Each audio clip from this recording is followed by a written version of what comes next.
The Underground Railroad, the dangerous path to freedom for slaves, and it ran right through Metro Detroit before heading into Canada. Places you drive past, landmarks of that railroad and how African Americans made their way to liberty, still there. Our Rhonda Walker shows us a few of those stops and introduces us to a woman fiercely proud of her family's role in the Underground Railroad.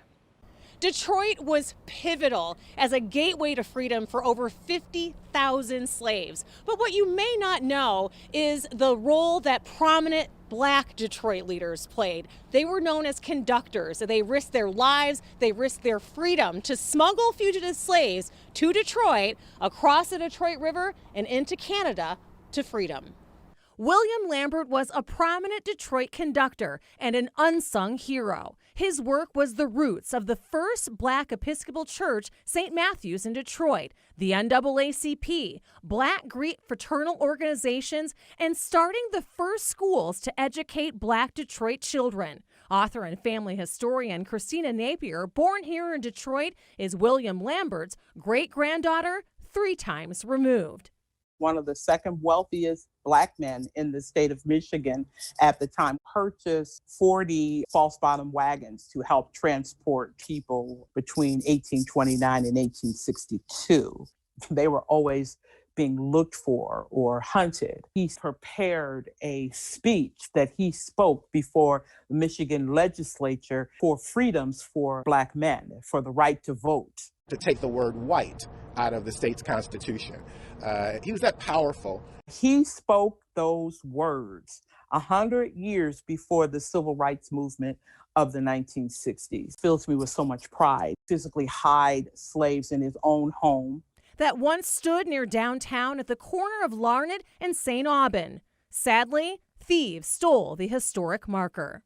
Stole it for scrap, which is so sad. I mean, when I first found that out, I was enraged. I have a children's book that I've written about William Lambert so that they can make sure that the story continues. The story of George DeBaptiste, another prominent Black Detroit conductor, is at his home site marker. You may have driven past it, East Larned in Beaubien, downtown.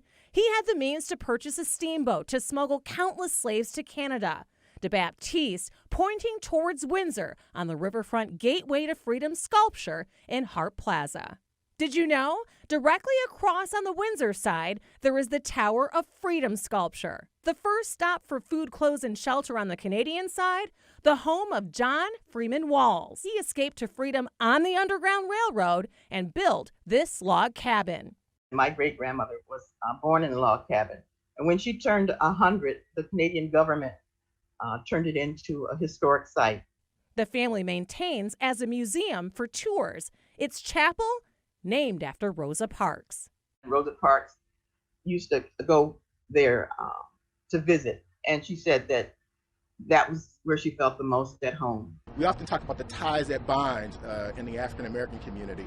The sculpture, both in Detroit and in Windsor, ties that story together. And it's something that a lot of Detroiters don't know. So, the next time you're downtown and see an historic marker, stop for an inspiring history lesson. I'm Rhonda Walker. Back to you. Rhonda actually discovered a historic marker of the Underground Railroad while walking with some friends last summer. You can see her special report on a farmhouse in Riley Park right now on our website. Just go to clickondetroit.com.